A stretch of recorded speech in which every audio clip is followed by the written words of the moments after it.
Welcome my dear students and friends. আজ 22শে July net Yuji 2024 এর paper leak scam সংক্রান্ত মামলার শুনানি চলছে। আমরা বিগত কয়েকদিন পর বিভিন্ন সেন্টারগুলোতে অর্থাৎ সারা দেশের মধ্যে বিভিন্ন সেন্টারগুলোতে কিছু কিছু জায়গায় যে অস্বাভাবিক রেজাল্ট দেখা গেছে সেগুলো নিয়ে আলোচনা করেছি। হ্যাঁ, এটা ঠিক যে সেন্টারের প্রত্যেকেই ওই ধরনের প্রশ্নপত্র নিয়ে বা প্রস্তুত হয়ে অর্থাৎ দুর্নীতিতে যুক্ত হয়ে পড়েছে, এটা কখনোই বলা উচিত নয় বা বলা যাবেও না।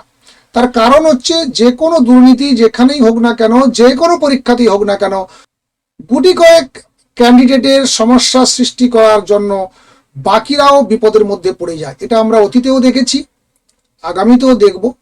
এখন নিট ইউজি 2024 এর পর্যবেক্ষণ কি হয় সুপ্রিম কোর্টের, সেটা অবশ্যই আমরা জানব। আজকে এই পর্বে আমরা যেটা নিয়ে আলোচনা করব যে সেন্টার ওয়াইজ রেজাল্ট বের হওয়ার পর একটা সাংঘাতিক ভুল এনটিএ করে ফেলেছে, যেটা বিগত দিনও আমরা বলেছিলাম যে যেগুলোর কারণে এনটিএ সুপ্রিম কোর্টে খুব অস্বস্তিকর পরিস্থিতির সামনে পড়তে পারে। আজকে যেটা নিয়ে আলোচনা করব, রাজ্য ধরে ধরে যে রেজাল্ট প্রকাশ করেছে এনটিএ, সেখানে কি সাংঘাতিক একটা ভুল প্রকাশ করেছে এনটিএ, তাই আজকে আমরা এই আপডেটের মাধ্যমে দেখে নেব।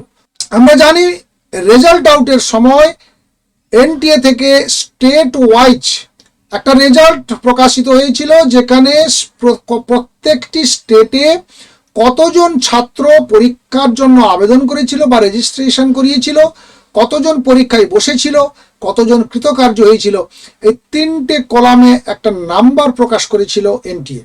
সেই সঙ্গে বিগত বছরে তো 2023 সালে সেই রেকর্ডটা কি ছিল সেটাও তার পাশে ছিল। দেখে নিয়ে আসুন আগে সেইটা। 4 তারিখ 4 June 2024 NTA declares the result, NTA scores rank of the national eligibility cum entrance test NEET UG 2024। এইটার যদি আমরা একেবারে শেষের দিকে চলে যাই, সেখানে গিয়ে দেখতে পাবো রাজ্য ধরে ধরে 2023 সাল এবং 2024 সালের রেজিস্টার্ড ক্যান্ডিডেট, অ্যাপিয়ার ক্যান্ডিডেট এবং কোয়ালিফাইড ক্যান্ডিডেটের একটা লিস্ট প্রকাশ করেছিল এনটিএ। সেই লিস্টে যে জায়গাগুলোর কথা বলবো, আপাতত একটা ছোট্ট রাজ্য যেটাকে আমি প্রথমেই তুলে ধরার চেষ্টা করব, সেটা দেখে নেওয়ার পরে বাকিগুলো তোমরা নিজেরাও দেখে নিতে পারবে। দেখে নাও দাদরা নগর হাভেলি, দমন দিউ, হরিয়ানা এবং পাঞ্জাব, এই 4টা স্টেটে দেখো কত বড় একটা ভুল তথ্য এনটিএস প্রকাশ করে দিয়েছিল কিংবা করেছে। কোনটা ঠিক জানি না, সেটা সুপ্রিম কোর্টে যখন নিশ্চয়ই সওয়াল জবাব চলবে, নিশ্চয়ই সেখান থেকে উত্তরটা আসবে। দেখো দমন দিউ এখানে দেখতে পাচ্ছি আমরা 619, 612 অর্থাৎ রেজিস্টার ক্যান্ডিডেট 619 আর অ্যাপিয়ার ক্যান্ডিডেট 612 সাকসেস হয়েছে বা কোয়ালিফাইড করেছে 323। এবার আমরা চলে যাই গত শনিবার দিন যে রেজাল্টটা প্রকাশিত হয়েছে, আমরা সেইখানটাতে চলে যাই। গিয়ে সেখানটাতে আমরা যদি দমন এবং দিউ, এখানে যদি আমরা সিটিতে দেখো, দুটো সিটি দেখতে পাচ্ছি মাত্র, আমাদের বোঝার সুবিধার্থে বা ভিডিওটা যাতে লম্বা না হয় সেই জন্য দেখো দমন দিউ।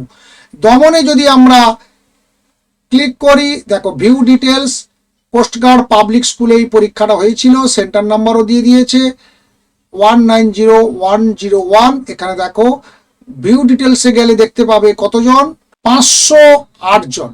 তাহলে 508 জনে যে সিরিয়াল নাম্বার দেখা গেছে, দেখো সিরিয়াল নাম্বার এবং মার্কস দিয়ে দিয়েছে। দেওয়ার পরে এখানে কতগুলো সিরিয়াল দেখানো হচ্ছে, 508। এরপরে আমরা চলে যাব দিউতে, যাব গভর্নমেন্ট হায়ার সেকেন্ডারি স্কুল। দিউতে দেখো এখানে রয়েছে 261। তাহলে 508 এবং 261 যোগ করলে কত হচ্ছে, 769, 769। কিন্তু আমরা এই স্টেট ওয়াইজ যে দমন দিউতে যেটা দেখিয়েছিল রেজিস্টার 619, কিন্তু অ্যাপিয়ার হয়েছে 612। তাহলে 612 জন যদি অ্যাপিয়ার হয়, রেজাল্ট আসছে 769 জন।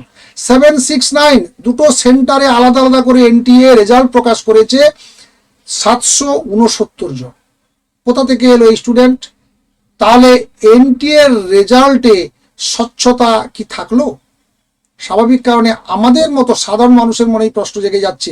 আমরা আজকে লক্ষ্য করব নিশ্চয়ই সুপ্রিম কোর্টে এই ধরনের যে অস্বাভাবিকতা বা রেজাল্টের যে বিগত দিনের সঙ্গে আজকের দিনের যে অসামঞ্জস্য দেখা যাচ্ছে, এটা নিয়ে নিশ্চয়ই আজকে সওয়াল জবাব হবে, এবং সেই সওয়াল জবাবে কি কৈফিয়ত বা কি অ্যান্সার এনটিএর তরফ থেকে আসে সেটা অবশ্যই জান। সেই সঙ্গে আমরা প্রত্যাশা করব যে সমস্ত ছাত্রছাত্রীদের প্রতি পরীক্ষা দিয়েছিল এবছর নিট ইউজি 2024 পরীক্ষার্থী ছিল, সবার প্রতি যেন ন্যায় ব্যবহার করা হয়। কিন্তু ঘটনা হচ্ছে যে রিনিট হলেও কিছু সংখ্যক ছাত্র, কিছু সংখ্যক মানে আমরা ধরেই নিতে পারি বেশিরভাগ ছাত্র যারা খুব সিরিয়াসলি পরীক্ষা দিয়েছিল এবং ভালো রেজাল্ট করেছে, তাদের প্রতি অবশ্যই অন্যায় করা হবে।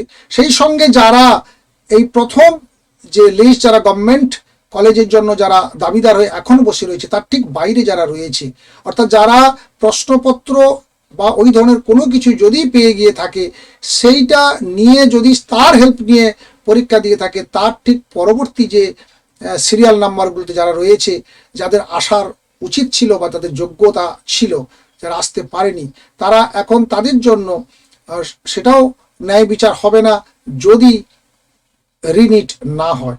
তাই যাই হোক না কেন, কিছু ছাত্রের প্রতি অবশ্যই অন্যায় হবে, কিছু ছাত্রের প্রতি ন্যায় হবে।